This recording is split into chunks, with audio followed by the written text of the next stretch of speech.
Bloomberg Audio Studios. Podcasts, radio, news. You're listening to the Bloomberg Balance of Power podcast. Catch us live weekdays at noon Eastern on Apple CarPlay and Android Auto with the Bloomberg Business app. Listen on demand wherever you get your podcasts or watch us live on YouTube. As we add the voice now of Michael Zeldin, an important part of our coverage, the former federal prosecutor, is with us here. And Michael, I'm glad to see you. I'd like to get back to this idea of overreach or overstepping, whether the special counsel did, in your opinion, pull a Comey, as some are saying here, by very personally describing Joe Biden, going beyond the actions that involved the handling of classified documents.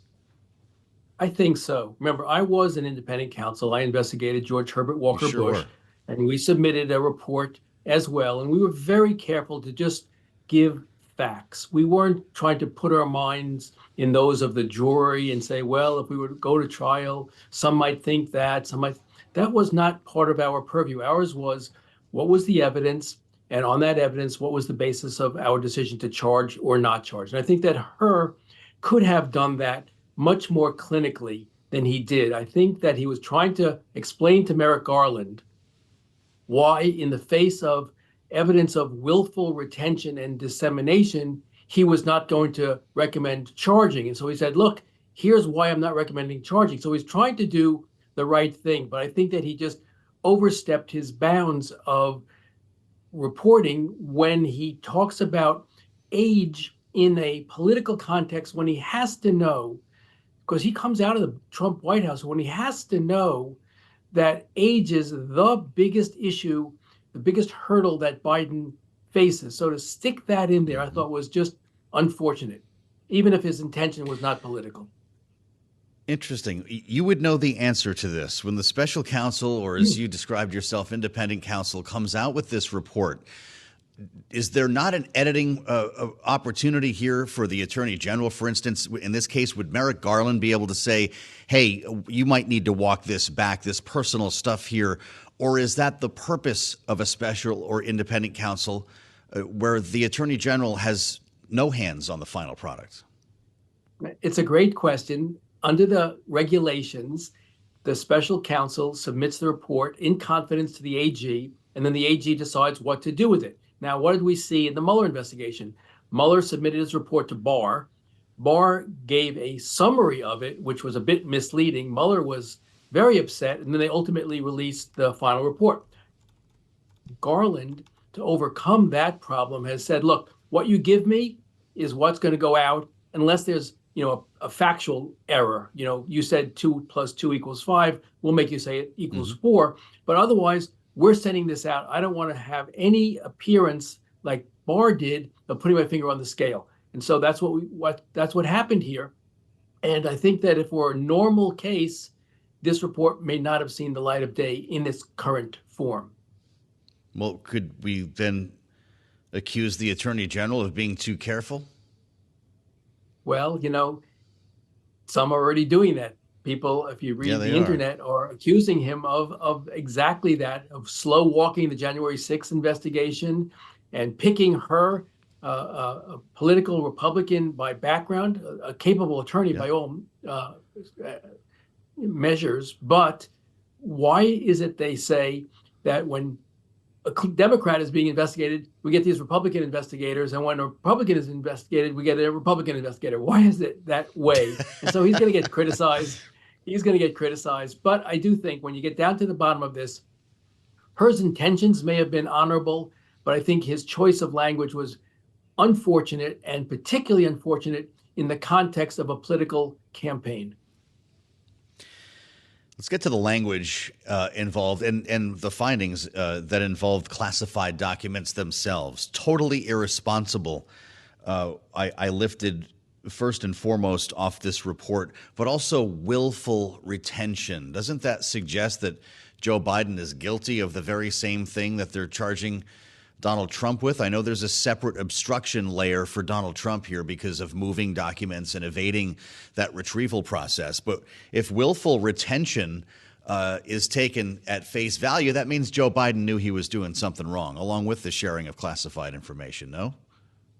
Yeah, the report is a little bit confusing. Sometimes they call it willful retention, and sometimes they say it's ambiguous whether there was willfulness. But the bottom line is he said he willfully retained and disseminated classified information. Now, Biden takes issue with whether it was classified information. A lot of it was notebooks or diaries that Biden kept, and he said those are private property, not classified information in ordinary classification. But, that's really not a good answer. The answer is that he purposely retained, and he disseminated. And I think that had Trump done just that and then given all the stuff back, he would not have been charged. And that's why I think that Biden and Trump align on the retention and dissemination, but where they separate is, as you said, on the obstruction. It is that obstruction that got Trump indicted, because otherwise I think these cases have similarities. The scope is different. Trump had, hundreds of documents and Biden had 12 or something, but it is really about obstruction that differentiates the two of them. And to his credit, made plain that this is not the same. This is not an apples to apples comparison. Trump to Biden is apples to oranges, especially because of volume and destruction and obstruction. So you do agree then with the decision to not file charges in this case, obviously.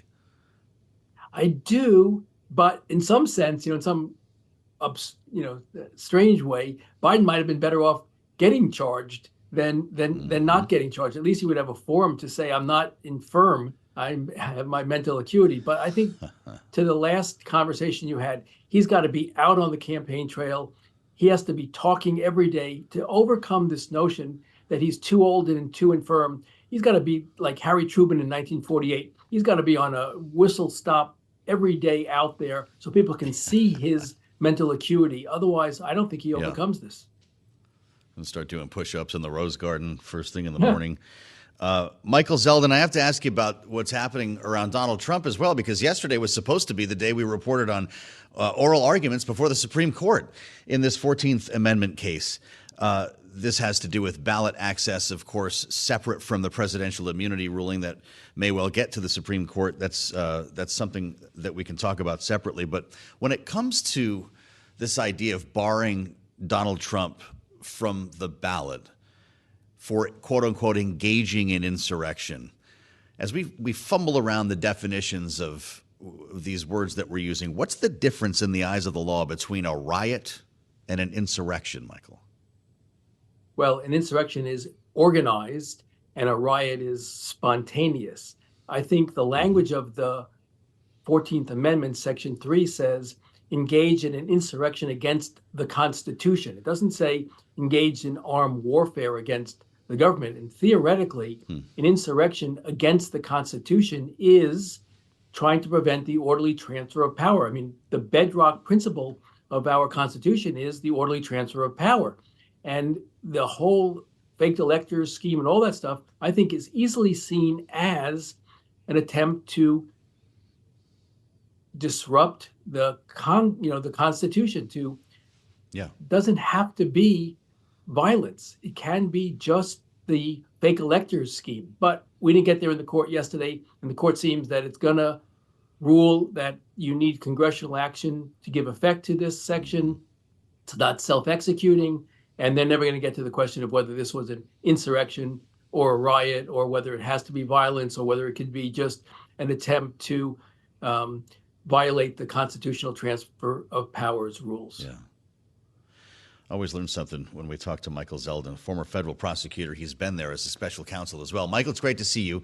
Thanks, as always, for the help, and have a great weekend. You're listening to the Bloomberg Balance of Power podcast. Catch us live weekdays at noon Eastern on Apple CarPlay and Android Auto with the Bloomberg Business app. You can also listen live on Amazon Alexa from our flagship New York station. Just say, Alexa, play Bloomberg 1130. It's pretty remarkable stuff, Joe, to see the S&P 500 north of 5,000, a president of the United States, unlike the previous administration, who doesn't seem immediately to want to flex on it. No. And Donald Trump just last week said that the stock market is a record because his polls against Biden are so good that investors are projecting that I will win and drive the market up. It's funny. I checked, no tweet at the POTUS account, at least not yet, unless it was just now while you were talking on S&P 5000. But it is interesting. I'm not going to open this whole can of worms right now. I'm not going to bring up the Super Bowl predictor. Maybe I will later. But history does show us the stock market in the long term outperforms under Democratic administrations, which is why that whole conversation is really funny. I mean, if you're looking, we're a data company. That's just irrefutable. Not to say that we wouldn't have rally time in another Trump term. Well, and it's interesting to see a market performing like this one is at the same time where voter sentiment clearly is still not great around the economy or around President Biden's approval of it. He continually gets low marks on the economy issue, but he also continually polls poorly on something he cannot change, which is the fact that he is 81 years old and has at least a perception problem when it comes to his mental acuity. And we've seen that on full display over the last 24 hours. Boy, that's for sure. What a display last night, which is where we have to bring in Josh Wingrove, Bloomberg White House correspondent. It's great to see you, sir. I can't imagine the feeling in the West Wing this morning after what was a very emotionally charged experience, this news conference. His anger apparently was enough that he felt a need to stand in front of reporters. Do you have a sense of whether the press office, the communications office, wanted to see that happen? I think the people around Joe Biden that we've been talking to think that it was always the case. He's ticked about this report, not just the mention of his son, which is always a third rail if you want to get under Biden's skin, but more broadly, just what they view as political commentary and her going over his skis and not sort of sticking to calling balls and strikes. And so they wanted to get Biden out there. Some people we're talking to today wish he had not turned around and come back to the lectern. Right. His last answer, once he did, of course, was a long explanation of the situation in Gaza, but of course included referring to the Egyptian president, Sisi, as the president of Mexico. And that, of course, is combined with the report, thrust all this into the system here. Democrats, trying to be polite here, have an occasional propensity to panic in a way that Republicans maybe don't. Interesting. We're seeing some of that, I think, a bit right now. But I think it's important to bear in mind, like, there is no serious challenge to Biden as the nominee. There is no public effort to oust him as the nominee. The machinery to do so would be difficult, if not impossible, at this stage. Kamala Harris is standing by him. Every top Democrat not named Dean Phillips is standing by him. So for now, this is a question that is circulating in the minds of voters and quietly among Democrats and publicly among Republicans. But I think we should be cautious not to overstate that there's any kind of serious push at this stage to make Joe Biden not the nominee. Every sign is he wants to be the nominee, he wants to run again. Well, and so it becomes a question of how best he can effectively campaign in seeking not just, ultimately the confirmation of the nomination, but a second term. And it's worth keeping in mind here. I mean, Joe and I are broadcasters. I've said things on air that I don't mean. I've said murders and acquisitions on more occasion than one. Donald Trump confused Nikki Haley and Nancy Pelosi just recently. Other people do this. This is not unusual for someone to say the wrong thing at the wrong time. It just all adds up to an optics problem specifically. When it's optics like this around facts you can't change, you're on camera saying these things, you're in writing in a DOJ report, calling into question your ability to recall, to your memory, and you're 81 and you can do nothing about that number. What's the spin for the White House and the campaign? Well, first of all, murders and acquisitions would be a great story. So it made it in a blooper reel once, let's do it. Is there a terminal command for that? That's right. There are two schools of thought here. One is that Biden is going to kind of campaign a little bit around the press, which is not uncommon in today's era. He's going to sit down for more friendly conversations, podcast this and that, as opposed to sitting down for a lengthy interview with a newspaper, with Bloomberg, with a network, turning down the Super Bowl. For instance. So that is the strategy they've been running. The other school of thought, which kind of actually got a little bit more juice in the last 24 hours, paradoxically, is, for lack of a better phrase, the let Joe be Joe camp. Get him out there, these people around him who believe that he is totally in great shape, who think he's so sharp, who say that in private meetings his recall is remarkable, his grasp of these complex foreign situations in particular is remarkable. That's what Democratic aides and allies of him tell you. And then the question, of course, is, okay, so why don't you let him do that more in public? And so I think that is the tension that they're going with right now. If we're going to have gaffes, do you have them when you're flooding the field with Joe Biden talking about stuff that they want him to talk about? or you claw back, have, more microdosing of Biden, and therefore any one gaffe will stand out a little bit. Is this the coolest guy in the room? When does Josh Wingrove Always. get his own show? I could listen to you all day long. Microdosing. Yeah. Microdosing Josh Wingrove just today. introduced microdosing Joe Biden Yeah. on Balance of Power. Thank you for coming to see us. You're wonderful. Bloomberg White House correspondent Josh Wingrove, the stylings of Wingrove here on Bloomberg TV and radio. I'm Joe Mathieu alongside Kailey Leinz. As we put a finer point on this, Kailey, as you mentioned, we spoke with Ukraine's ambassador to the U.S. yesterday. We heard from her a little bit earlier in the program. Daniel Fried is with us now, former ambassador to Poland, former assistant secretary of state for Europe, to get a better sense of the needs for Ukraine, but also the timeline, because it looks like this isn't going to happen very quickly. And Ambassador, it's great to have you back with us. Appreciate your time as you look at a potential slow roll here on Capitol Hill. How worried should Ukraine be about being left alone, abandoned by its Western allies? Being abandoned by its Western allies is not going to happen. The Europeans are standing with Ukraine. The question is whether the United States will abandon Ukraine, which would be an appalling defeat for American interests.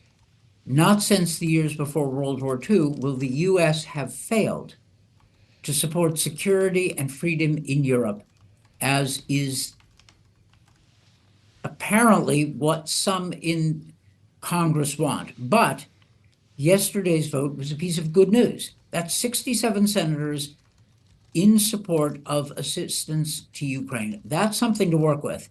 The faster it goes through, the better off American interests will be. Well, as we think about American interests, this was something that the Ukrainian ambassador to the U.S. spoke with Joe and I about last night. She essentially tried to characterize Ukrainian interests as very aligned with American interests, that basically all of this is about democracy. And just take a listen, if you will, Ambassador, to some of what she told us in this conversation. Here she is. We have to also show that we can stay the course. And again, today, even though the discussions were difficult, even though it's an election year, of course, there are in every country internal issues that needs to be addressed. But I was so happy to see that, it was a very strong bipartisan support, and not yet a final, of course, just the first step in the right direction. So referring there, Ambassador Fried, to the step the Senate took yesterday, the procedural vote to move forward the supplemental package that would include aid for Ukraine. But to go back to the point you were making about how Western allies are not going to turn away from Ukraine, because some of those Western allies are European countries, which are very much still there to support. How much can Europe do, though, if the U.S. decides, if the House of Representatives were to decide, no, we're done? Can Europe really pick up the slack of the United States? No. Europe doesn't have the weapons or the military industry to make up the shortfall if the U.S. drops out. Europe does have the money, and European leaders and European parliamentarians have told me directly that they need to replenish their stocks.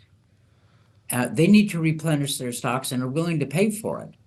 So this is a question not of European resources or political will, but physical possibilities. Combined, the U.S. and Europe together can help Ukraine fight off the Russians and maybe do much better this year than last year. But the U.S. has to get in the game. This doesn't mean U.S. soldiers on the ground. The U.S. play here is to use our resources, the old arsenal of democracy, to help the Ukrainians fight the good fight. And they can succeed. They can succeed in holding off the Russians and taking the fight to the Russians, especially in areas of Ukraine that Russia occupies. But we have got to do our part. Ambassador, we spoke with Oksana Markarova about the dual needs for manpower and weaponry, and she made it clear that the ask for the U.S. here, this is about money for weapons, specifically missiles, even more specifically interceptors. If we gave them everything they wanted and needed in this case, though, where do they find the soldiers to fight the war? Ambassador Makarova really is good, and I think the excerpt of the interview you played shows that. The Ukrainians are now debating whether they have to call up more of their young men to fight. That's a decision they're going to have to make. But calling up their young men to fight doesn't do any good if they don't have the weapons. The Ukrainians are beginning to make more of their own weapons, and they're doing so in collaboration with European countries. But they need the American weapons. We can provide them. If we do, there is a reasonable chance that the Ukrainians can hold off the Russians on the ground and take the fight to the Russians using longer range rockets and defend themselves in their interior using anti-aircraft systems.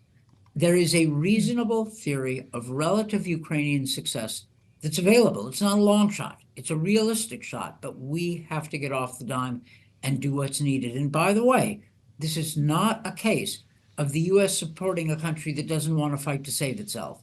This is a case of the United States needing to support a country that wants to save itself, that is willing to fight, is not asking us to fight for it, but is fighting in common cause with us and in the name of European security. This is a good thing. Well, to that exact point, Ambassador, about it being Ukrainian soldiers fighting so that U.S. soldiers don't have to, that's not necessarily the case if Russia were to attack a NATO country, and Article 5 comes into question, where the U.S. may have to engage in that case. Denmark's defense minister has said within the last 24 hours he thinks Russia could attack a NATO country within 3 to 5 years. Does that timeline seem accurate to you? Does the fate of Ukraine depend on what that timeline might actually look like? Well, the fate of Europe depends on how well we do in helping the Ukrainians fight off Russian aggression.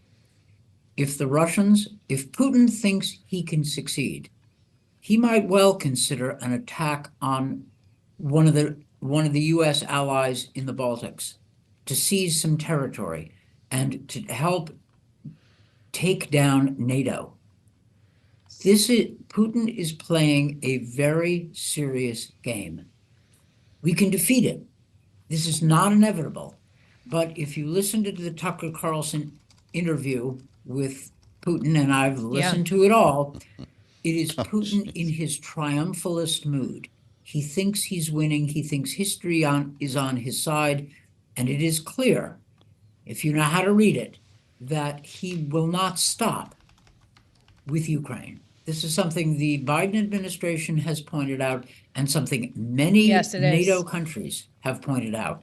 Putin will not necessarily stop with Ukraine if he thinks the U.S. will not defend Europe and if he thinks that NATO is a paper tiger.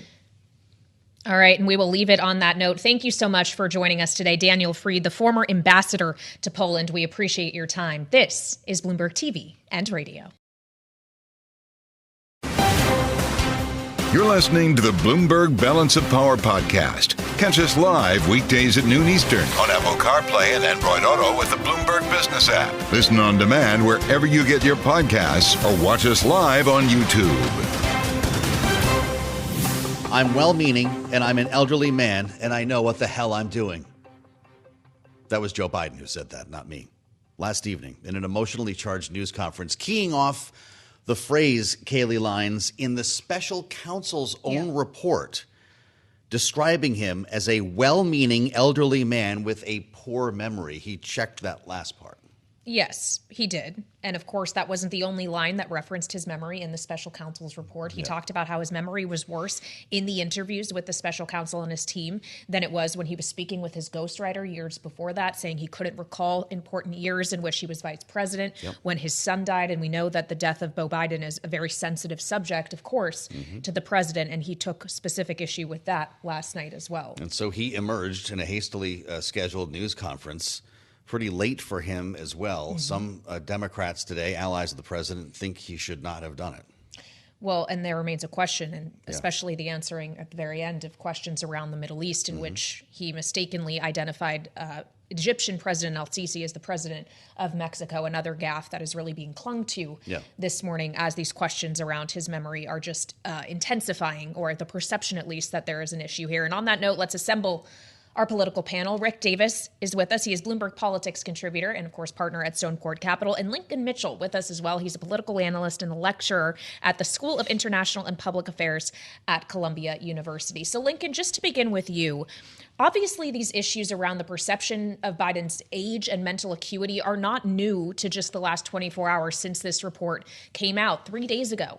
NBC ran a poll that showed 62% of people have major concerns about his age and acuity and ability to be president for a second term. There were more than that who said they have at least major or minor or moderate or minor concerns about that. This has been the reality for some time now, and the Democratic Party has only doubled down on Biden as their candidate. Are we going to see that proven out to be a mistake? Well, one way to think about this election is one party is running an old man who is in poor physical health and declining mental facilities, and then the Democrats are nominating Joe Biden, right? So both of these candidates are essentially too old. Both are, I think Biden is kind of at a normal state of mental decline for a man his age. I'm not a doctor. I do have elderly relatives, et cetera. And Donald Trump is somebody who is facing much more profound psychological and mental challenges. That seems obvious to me, but I want to make another point here. There's no such thing as the Democratic Party. There's no such thing as the Republican Party. There aren't 12 wise old men and women sitting in a blue room somewhere or a red room somewhere making these decisions. Joe Biden is making. But there is a DNC and an RNC. There's a DNC, and they are completely powerless in both these situations to do something about it. Ronna McDaniel or Jamie Harrison on the Democratic side can't pound his fist on the table and say, Joe Biden, you can't run. And I want to make another point here. One of the reasons Joe Biden, we hear this a lot, Joe Biden has to run for re-election because Kamala Harris is unpopular. The causality there is wrong. Kamala Harris is unpopular because Joe Biden has to run for re-election. Let me explain. Joe Biden made sure that Kamala Harris would be unpopular, making it clear she was not part of his inner circle, giving her assignments that were essentially impossible, pushing her aside, because had she been as popular, and now as she was at the time of the election, it would have been tremendous pressure year ago for him not to run. There's no scenario, there never was, where he gracefully steps aside. Nobody spends 40 years running for president to serve one term. Now, the real problem is that in summer of 2019, when Biden announced he was in the race, the best case scenario was that we would be here today, because the worst case scenario was that he would have gotten the nomination and lost. So the Democratic leadership, Joe Biden, we've gotten ourselves into this position, and there's no easy way out, and there's certainly no easy way out now. The only way out is to make the contrast with Donald Trump. If you want to place an opinion piece in an elite media outlet in the United States, you have to write something like Joe Biden has to talk about his accomplishments and make the argument for a second term. If you actually tell that to Joe Biden as a consultant, that's malpractice. He has to remind people of how dangerous, unhinged, avaricious, and authoritarian Donald Trump is. Otherwise, Biden will lose. All right, Rick Davis, you're a specialist on political stagecraft. Should Joe Biden have come out last night, or did he just make it worse? Yeah, I keep things simple. Sure, he could have come out last night, but he shouldn't have come out mad. I mean, nobody wants to see an angry old man screaming into the cameras. I mean, that's so depressing. I mean, regardless of how emotional he was about being mistreated by this special prosecutor, the people around him need to have the ability to say, absolutely not, until you calm down. You're not going in front of cameras for any reason. I mean, he needs to be the happy warrior, not the angry guy. The angry guy is Donald Trump. Where's that contrast? I mean, I liked the old man Biden when he was kidding about his age and said that, what was it? He looks back on his career of 280 years. Now that's funny. I mean, we all want to see him say that, not screaming at the press because he's been mishandled by his own Justice Department. I got to tell you, I mean, as a campaign manager, I think I would have been sticking nails in my eyes last night as he did this. And of course, what is his greatest offense? And he's been doing it his entire life. Oh, I'll take one more question. And it's always a gap. I mean, almost 100%. It's always the last question. Yeah, it's a pretty incredible pattern. Rick, to your point, though, about sometimes he just kind of takes the reality and decides to go with it. Think about Bidenomics. It was initially tied to him in a negative way, and they decided to take Bidenomics and try to spin it positive. Dark Brandon, they literally sell merchandise with the aviators and laser eyes now. Can you do that, though, with age and mental acuity when you're 81 and no one can do anything about the fact that you are 81? I mean, what is the way to spin this for this campaign? Yeah, again, I mean, like, first of all, I do like Dark Brandon. So let me just say that I don't consider that angry. I consider that entertainment. And again, it's funny, right? I mean, like, why can't he be the happy warrior? Why can't he start every day thinking, wow, this is the greatest day of my life. I'm president of the United States. I've worked my entire career to be in this job, as Lincoln said. And like, I live a dream job. This is like a positive thing. And the country is a great country for good. Versus the contrast with Donald Trump, which is I've been robbed, I've got grievances, the world is horrible, our country is awful.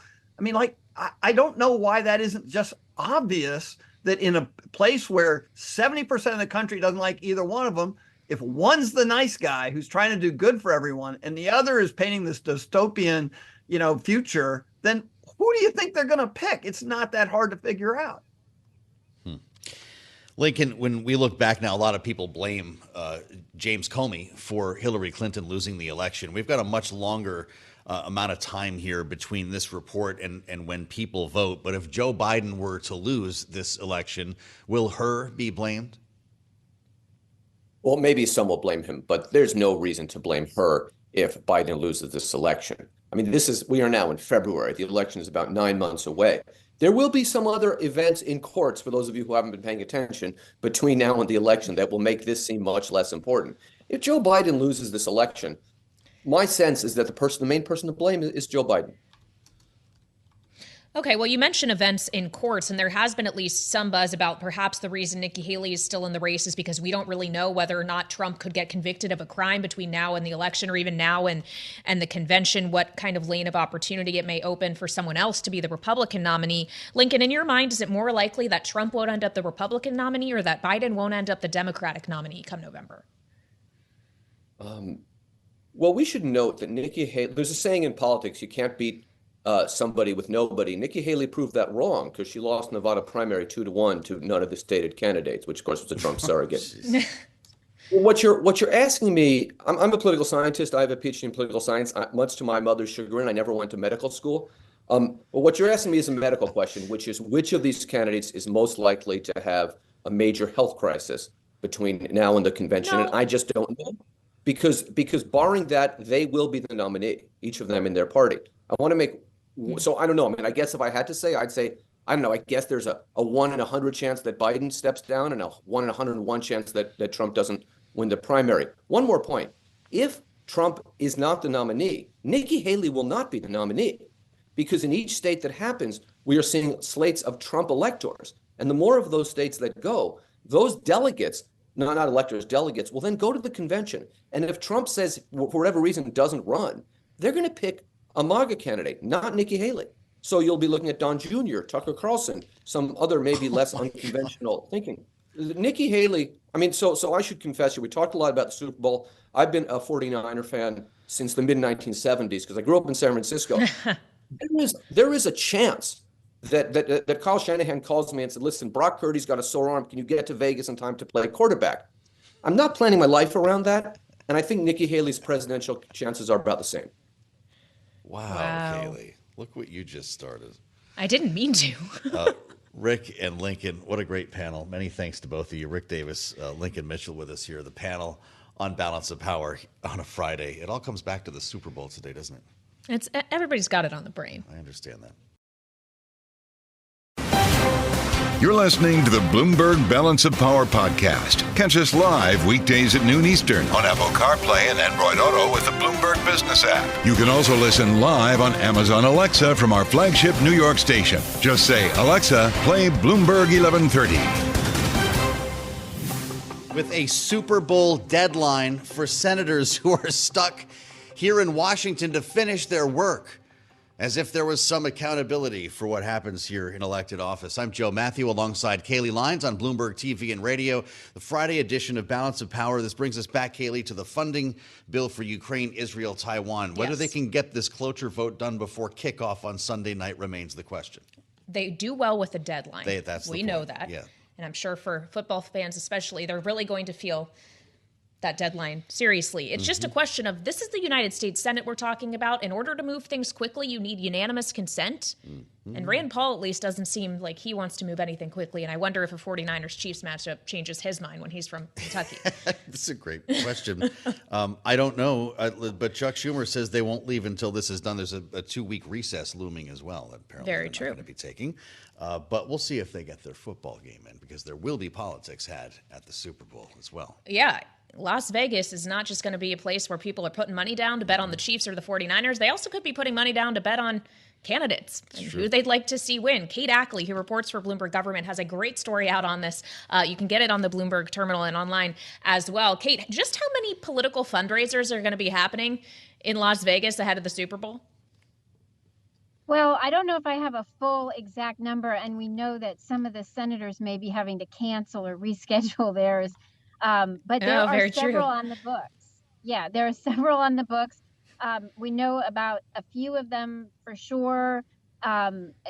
Congressman Steve Horsford, who's from Nevada, of course, is taking this opportunity and has basically an entire weekend of events set up to benefit his leadership PAC.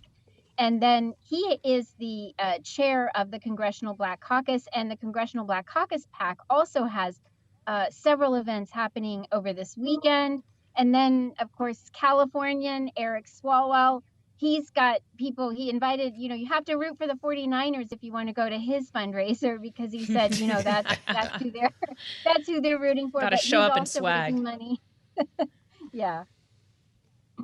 This is just, a day after Donald Trump won the Nevada caucus, not to be confused with the primary that Nikki Haley did not win. He's got his own hotel there right off the strip. Kate, you surprised he's not doing a big fundraiser, showing up at the game? Well, I guess we'll have to see. I mean, maybe he can get something on the books right now. I know one of the fundraisers is happening at Caesar's Palace, so a different venue. But the other group that's out there that's real active this whole week has been the American Gaming Association, which obviously represents casinos and the sports betting industry. And, sports betting has become, legal and huge. And many millions of Americans are expected to put money down on this game. And so the sort of gambling industry is also out there doing events and trying to bring attention to what that industry has become. Well, speaking of betting, I guess you could place a couple bets on what's going to happen in the Senate this weekend as well. You could bet the spread, how many votes will actually ultimately pass a supplemental or not. You could bet whether or not it's actually just going to pass. Keep it a simple one. Where do I place those bets? They should have that. I don't know if it's like DraftKings or FanDuel or the Washington version. Get on board. But right. Kate, if you had to place a bet on whether or not a supplemental package can pass the Senate in the next 2 days before the Super Bowl, what are the odds? On the spot. Well, I am not a betting person. Fair enough. When it comes to the Senate, I think I have a conflict of interest. Fair enough. She knows better than that. Kate, it's great to see you. Whatever your plans are for the game, I hope you have fun. I think the event at Caesar's Palace is the one. That's the CBC event. That's going to be the party based on the looks of the invitation here.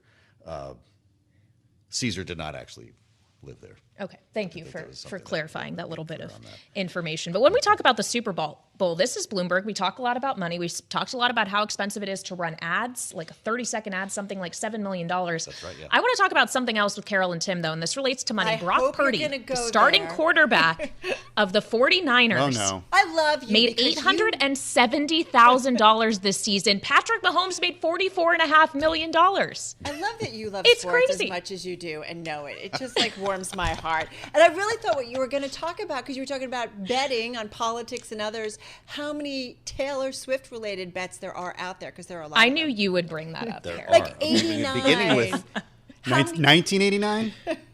Is that how many? 1989. Nice. I don't know. I'm just a fan. I didn't know I worked with a Swiftie over here. Who isn't a Swiftie, Carol? Come it's on. like how many times you're going to see her during the game, during the MVP speech. Does she get a shout out, assuming Travis Kelce gets it and they win? Right. There's a lot of good I stuff. feel like this is putting the cart before the horse, Carol. We don't know who's going to win. I'm a forward-looking we don't know kind who of the gal. MVP What is can I We don't gonna even be. know if Taylor's going to make it from She's Tokyo. gonna make it. I'm Come confident on. she'll make it. I'll put money on that bet. That's She's the gotta first make bet, it. though, right? If I'll you're put money playing on that. odds, the money is on whether she's going to actually make it to the game. Now, imagine what the entrance is going to be like. Yeah. This is going to be a huge motivator. And would then the be next like bet will be whether he It's a parlay. makes the first touchdown. First bet is whether Taylor Swift shows up. Then it's the number of times that she's shown. Then Okay, yeah. Travis Kelce, So- whether or not he shouts her out. You could do. So we're talking about the Whole Super parlay. Bowl, guys, as you could guess, and a little bit of Taylor Swift. We're also going to talk about the great CPI revision. I'm going to bring it back to that Bloomberg audience. Got to go there to our core. I love that. Leave it to Carol. Yeah, I'm guessing prices will not be down at the Super Bowl. Wait, who do you guys want to No. win?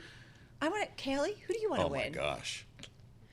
I don't know. I mean, I would say the Chiefs, but I feel like that's the obvious answer because Yeah. every millennial is Joe? going to want the Chiefs to win. Joe? All I can say is I'm done with the halftime stuff. I want a brass band on the field. Usher. No That's Usher what's fan here. important to me this weekend. Thanks for listening to the Balance of Power podcast. Make sure to subscribe if you haven't already at Apple, Spotify, or wherever you get your podcasts. And you can find us live every weekday from Washington, D.C. at noontime Eastern at Bloomberg.com.